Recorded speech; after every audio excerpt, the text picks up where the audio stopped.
అంబికా విజయం ద్వితీయోధ్యాయము.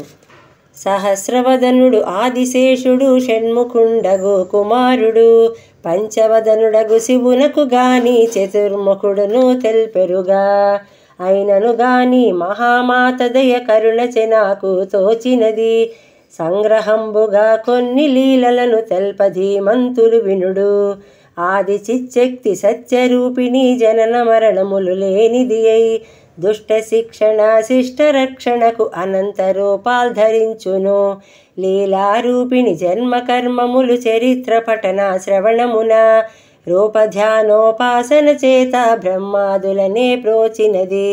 అనాది అనంత కాలచక్రము పంచప్రళయములు జరుగునుగా. అనేక బ్రహ్మలు సమస్త జీవులు చరాచరంబులు నశించెను. జగత్తంతయు జలార్ణవంబై శేషపాన్పుపై విష్ణువుగా పవళించగను. విష్ణు నేత్రముల మాయాశక్తి చేరగను. విష్ణుదేవుడు యోగ నిద్రలో పరవసత్వమునయుండగను. సృష్టి కాలము సమీపించగా శ్రీహరి నాభి కమలములో బ్రహ్మదేవుడు ఉద్భవించియు ఎందుకు పుట్టితినో నేను ఏమి చేతునో అని తోచకను కాలము గడుపుచునుండెనుగా.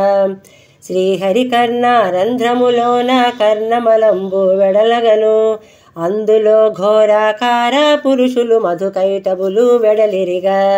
అనంతార్ణవము అనంతునిలో అనంతుగానే ఆ అసురుల్ భాసమానులై బ్రహ్మ పద్మమును ఆక్రమించుటకు యోచించి బ్రహ్మదేవునితో యుద్ధమాడుటకు మధుకైటబులు యత్నింప బ్రహ్మ భయంబు చెందిన వాడై బాగా యోచన చేసియును.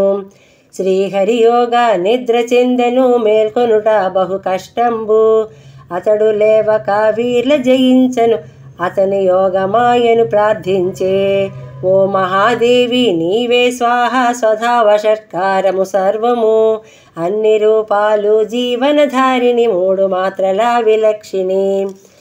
సృష్టి స్థితిలు నీ అధీనము రెప్పకాలములో అనేకముల్ బ్రహ్మాండంబులు అటునిటు చేతువు నీవా భిన్న స్వరూపిణి.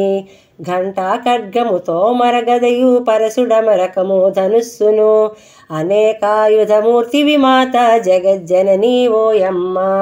మహావిద్యయు మహామాయయు మహామేధా విస్మృతిమాత త్రిగుణాలు సృజించు ప్రవీణురాలు ముమ్మూర్తులకును మాతవుగా.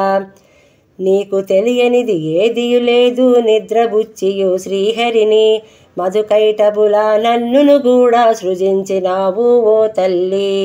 నా నివాసమునకు యోగ్యంబైన పద్మమునాశ్రయించుటకు మధుకైటబులు సాహసించెదరు వార్ల జయించను లేనమ్మా. నారాయణుని మేల్కొలిపియు మధుకైటబుల సంహారం లోక కళ్యాణము చేయవలనని చతుర్ముఖుడు బహు ప్రార్థించే.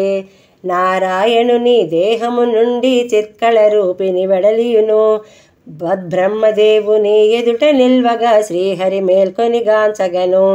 నాలుగు వైపులా జలమయమైన వికృతాకారులు బలిష్ఠులు దృఢకాయులుగా అసురులిద్దరూ బ్రహ్మను మృంగుగా చూచిరిగా.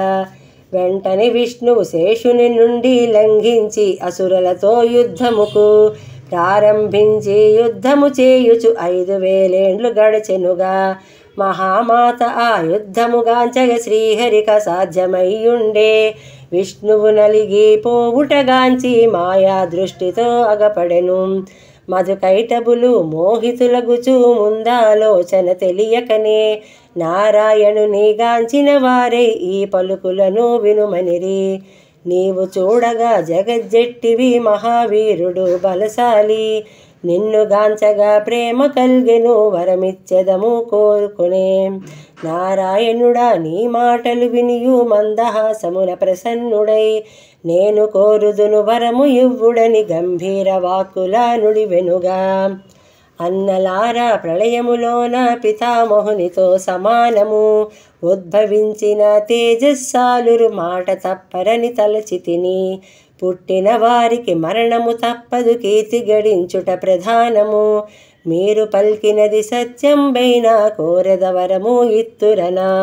ముమ్మాటికి నీ సత్యము సత్యము ఏవి కోరినా ఇత్తుమని అసురులిరువురు బల్కిన విష్ణువు నాచే మరణము మీ కనగా మధుకైటబులు హరినిగాంచియు జలంబులేని స్థలంబున మమ్ము జంపుడు వరమిచ్చితి మన విశ్వరూపము ధరించియు శ్రీహరి ఊరుల పైకి రమ్మన అసురులిద్దరూ వచ్చిరిగా వెంటనే వార్ల శిరముల రెంటిని తీసివేసెను శ్రీహరియు ఇట్టి కృత్యము మాయాశక్తిది ఎవరికి సాధ్యము ఈ పనియు భేష్వేషని శిరస్సు ఊపే చతుర్ముఖుండు చూచియుగా కాళీ కాళీ కాళీ కాళీ కాళీ అనుమోవో మనస కాళీ కాళీ కాళీ అని నా కోర్కెలు తీరును ఓ మనస.